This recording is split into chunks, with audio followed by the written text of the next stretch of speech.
En esta cuarta parte de Israel, pasado, presente y futuro, vamos a seguir mostrando noticias. Ya veréis que vamos adelantando los días hacia nosotros, hasta la fecha de hoy, en la cual van apareciendo algunas que son muy significativas. Y ahora vais a ver de qué se tratan. Pues en este seguimiento de noticias, que ya vais viendo que vamos viniendo hacia nuestros días, empezamos por esta del 24 de junio. Crece la tensión con las iglesias en Israel por la demanda de pago de impuestos del gobierno. Una vez más, tensión. Los cristianos son una pequeña minoría en Israel, representando menos del 2% de la población. Según el Departamento de Estado de Estados Unidos, hay 182.000 cristianos en Israel. Según la tradición, las iglesias en Jerusalén, pero también en otras ciudades, no pagaban el impuesto a la propiedad. Sin embargo, en el último periodo, los líderes religiosos cristianos aseguran que el gobierno comenzó a pedirles por ese tributo. En una carta dirigida al gobierno de Netanyahu, los líderes de la mayoría de las iglesias en Israel afirmaron que los municipios de Tel Aviv, Ramle, Nazaret y Jerusalén les enviaron cartas advirtiéndoles de acciones legales si no pagaban impuestos. El documento expresaba que creían que estos esfuerzos representan un ataque coordinado contra la presencia cristiana en Tierra Santa. En este momento, cuando todo el mundo, y el mundo cristiano en particular, sigue constantemente los eventos en Israel, nos encontramos una vez más lidiando con un intento de las autoridades de expulsar la presencia cristiana de Tierra Santa. Y os dais cuenta que la tensión entre unos y otros está allí. Y son acusaciones ya graves esto, ¿eh? Las iglesias aseguran que sus fondos se destinan a servicios que benefician al Estado, como escuelas, hospitales y hogares para ancianos, y además estos sitios cumplen propósitos religiosos y culturales importantes y que grabarlos infringe la observancia religiosa cristiana en Tierra Santa. Aunque los funcionarios israelíes han intentado minimizar el desacuerdo calificándolo como una cuestión financiera rutinaria, tras la reacción pública, Netanyahu suspendió rápidamente el plan. En fin, ya veis que no es una cosa liviana, sino que parece ser que cada vez hay más tensión entre el gobierno de Israel y su tensión, o mejor dicho, su fuerte expresión judaica y el detrimento para el cristianismo de esa zona. Una vez más, ese tipo de tensiones van a llevar a algo, no lo olvidemos. Pero mientras aparece esta otra noticia que ya se había comentado anteriormente, pero ahora sale aún con más fuerza. Era el 28 de junio. Presunta víctima asegura que Jeffrey Epstein se jactaba de ser un agente israelí. Una mujer identificada como Jane Doe 200 manifestó que Epstein y su pareja, la británica Ghislaine Maxwell, le insinuaron que él era un agente israelí, al igual que Robert Maxwell, padre de su novia. Y mirad qué dicen aquí. Una presunta víctima de Jeffrey Epstein presentó este lunes una demanda ante el Tribunal Federal de Manhattan, en Nueva York, en la que alega que el difunto delincuente sexual se jactó en algún momento de ser agente del Mossad, la agencia de inteligencia de Israel. De acuerdo con el documento judicial, la demandante, una mujer de California identificada solo como Jane Doe 200, relató que conoció a Epstein en la ciudad de Los Ángeles en el 2000 a través de un amigo. Entonces inició una relación romántica con el financiero antes de que éste supuestamente la violara en su mansión de Nueva York en 2001. ¿Era Epstein un espía israelí? Mientras duró su relación, asegura la denunciante, Epstein y su pareja, la británica Ghislaine Maxwell, le insinuaron que él era un agente israelí, al igual que Robert Maxwell, padre de ella. Por otro lado, Jane Doe 200 aseguró que Ghislaine Maxwell le advirtió que no era bueno ser enemigo de Epstein. La mujer supo que tenía que escapar de la vivienda de Epstein por la violencia que sufrió al ser agredida sexualmente por él. Sin embargo, Jane Doe 200 temía que el magnate financiero tomara represalias contra ella si lo denunciaba ante las autoridades, por lo que decidió finalizar su romance y marcharse a California. Doe creía genuinamente que cualquier denuncia de la violación por parte de lo que ella creía que era un agente del Mossad con algunas de las conexiones más singulares del mundo resultaría en daños corporales significativos o la muerte para ella, describe la demanda. Esta no es la primera vez que Epstein, quien fue encontrado sin vida en agosto del 2019 en su celda del Centro Correccional Metropolitano de Manhattan, es acusado de estar vinculado con el Mossad. Ari Ben Menashe, un empresario israelí que afirma haber trabajado para los servicios de inteligencia entre las décadas de 1970 y 1980, sostiene en su libro que Epstein y Ghislaine Maxwell eran agentes israelíes.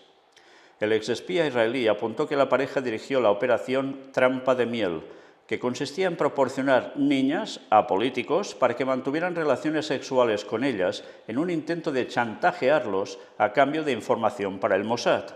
Asegura también que Epstein fue presentado al Mossad por Robert Maxwell, que también fue un agente israelí, según Ben Menashe. A pesar de que las declaraciones vertidas por Ben Menashe en su libro aún no se han fundamentado, estas generan interrogantes sobre la magnitud de las actividades de Epstein y su posible participación para espiar a favor de Israel. En 2008, el Departamento de Justicia de Estados Unidos eximió a Epstein de cargos sexuales porque el acusado había pertenecido a la inteligencia, sin dar más detalles, asevera John Schlinder, agente de contraespionaje de la Agencia de Seguridad Nacional de Estados Unidos. No obstante, Schlinder desconoce si hubo conexiones entre la CIA y el FBI y Epstein. El agente también afirmó tener evidencia de la conexión entre el difunto agresor sexual y el Mossad. Bueno, era una noticia que surgió en esos días y que una vez más indica lo que ya se comentaba. Tentáculos muy grandes los que hay operando por todos sitios, ¿eh? Bueno, sigamos. 28 de junio. Israel legaliza 5 nuevos asentamientos ilegales en Cisjordania. Ya veis que esto es un no parar. Y ahora esta otra noticia. Vučić advierte de preparativos para un gran conflicto armado, 30 de junio. Según el presidente serbio, el conflicto involucrará tanto a Occidente como a Oriente. El presidente de Serbia, Aleksandar Vučić, ha advertido este domingo que el mundo se está preparando para un conflicto armado a gran escala que involucrará a todo Occidente y Oriente. Me preocupa el destino del mundo, lamentó el mandatario. De acuerdo con sus palabras, es muy difícil, por no decir imposible, evitar que se produzcan hostilidades entre el movimiento militar libanés Hezbollah e Israel. Hamás puede reunir a todo el mundo islámico, en términos de declaraciones y apoyo humanitario, pero no en participación directa en la guerra. Y Hezbollah es el conflicto de Israel con el Líbano que nos está llevando a un gran conflicto en la llamada Tierra Santa, que involucrará a todo Occidente y a todo Oriente, afirmó. Y lo afirma, no lo supone, eso es lo más grave. Desde luego, vaya panorama se está poniendo delante nuestro por todos lados. Y mirad que dijo esto y aún no había habido el encontronazo fuerte que hoy en día sí que está habiendo ya entre Hezbollah e Israel y que sucedió prácticamente ayer. Esto realmente da que pensar. Las cosas se están yendo a una velocidad desmesurada. Es cierto, Dios va frenando los vientos, pero cada vez menos, porque deben acontecer cosas y estaba profetizado. El líder serbio está seguro de que se avecinan tiempos mucho más difíciles para nosotros. Sí, y de eso yo también estoy convencido porque la profecía bíblica es clarísima. 1 de julio. Terroristas de Irak amenazan con abrir un frente si Israel entra en guerra contra el Líbano. Mira, lo acaba de decir Vučić y aparecen los de Irak diciendo ya esto. Las milicias proiraníes de Irak amenazaron este domingo con aumentar sus ataques contra intereses de Israel y de Estados Unidos en Oriente Medio si se abre un conflicto abierto en el Líbano. Si los sionistas llevan a cabo su amenaza, el ritmo y el tipo de operaciones contra ellos aumentará y los intereses del enemigo criminal estadounidense en Irak y en la región serán objetivo legítimo, dijo el Comité de Coordinación de la Resistencia iraquí, que engloba las agrupaciones terroristas proiraníes más poderosas del país. La agrupación indicó en un comunicado que mantuvo una reunión tras las amenazas del enemigo sionista estadounidense de lanzar una guerra integral contra el Líbano y su valiente resistencia en referencia a Hezbollah. Fijaos cómo unen sionismo con estadounidismo, porque ya consideran claramente que todos van unidos. Y una vez más estamos viendo cómo también los otros se están uniendo y no precisamente para tirarse flores uno a otro. Y atención a esta otra noticia. Político israelí talla piedras para construir el tercer templo. Y os daré un corazón nuevo y pondré dentro de vosotros un espíritu nuevo y quitaré de vuestro cuerpo el corazón de piedra y os daré un corazón de carne. Es el texto de Ezequiel 36, 26 que citan aquí. Era el 1 de julio que apareció esta noticia Y bueno, aquí veis la imagen de lo que es la maqueta de lo que debe ser el tercer templo de Jerusalén, que dicen que será muy pronto. Se publicó un vídeo en las redes sociales que muestra al exmiembro del Knesset, Moshe Feiglin, cerca de la ciudad de Eli, tallando piedras para el tercer templo. Fue una experiencia muy conmovedora para mí, dijo Feiglin a Israel 365 News. Feiglin recitó una oración especial antes de tomar un martillo y un cincel para tallar una gran piedra. La oración pedía que, así como tallamos las piedras para servir a Dios, Él nos formará para servirle, y que, así como las piedras serán firmes en el servicio a Dios, también nosotros deberíamos ser firmes en nuestra unidad y amor por nuestros semejantes. Estamos en una generación muy especial, añadió al final. Esto es parte de un proyecto en curso en el que las piedras se almacenan para su uso futuro. Se refería a una canción popular de la compositora israelí Naomi Shemer. Si en el monte cortaste piedra para erigir un nuevo edificio, no en vano, hermano mío, cortaste para un nuevo edificio. De estas piedras se construirá el Mikdash, o sea, el templo. El Mikdash se construirá, se construirá, se construirá. Si en el monte plantaste cedros, cedros en lugar de cardos, no en vano, hermano mío, plantaste en lugar de cardos, de estos cedros se construirá el monte. Las oraciones más profundas de la nación de Israel se están haciendo realidad hoy, dijo Feiglin. A diferencia de algunos políticos, Feiglin es un hombre de ideales inquebrantables. En 2009 le dijo al Jerusalem Post que si era elegido primer ministro, reconstruiría el templo destruido en Jerusalén. No sé si tendré el mérito de hacer algo que es la aspiración de todo judío, dijo Feiglin, pero si me convierto en primer ministro, quitaré el control sobre el monte del templo al-Waqf, la fundación islámica, y restableceré la soberanía judía sobre todo el monte y, con suerte, reconstruiré el templo. Feiglin dijo que reconstruir el templo y todo lo que simboliza es la esencia de un Estado judío. Feiglin es el líder del partido Zehut y dirigió el Manhut Yehudit dentro del partido Likud, representando al Likud en la Knesset entre 2013 y 2015. Regresó al Likud en 2021, pero abandonó el partido nuevamente en 2023 en respuesta al anuncio del ministro de Defensa, Yoav Gallant, de que las FDI devolverían a los palestinos a Gaza después de la guerra. Esto quiere decir que él es totalmente contrario a devolver ninguna tierra.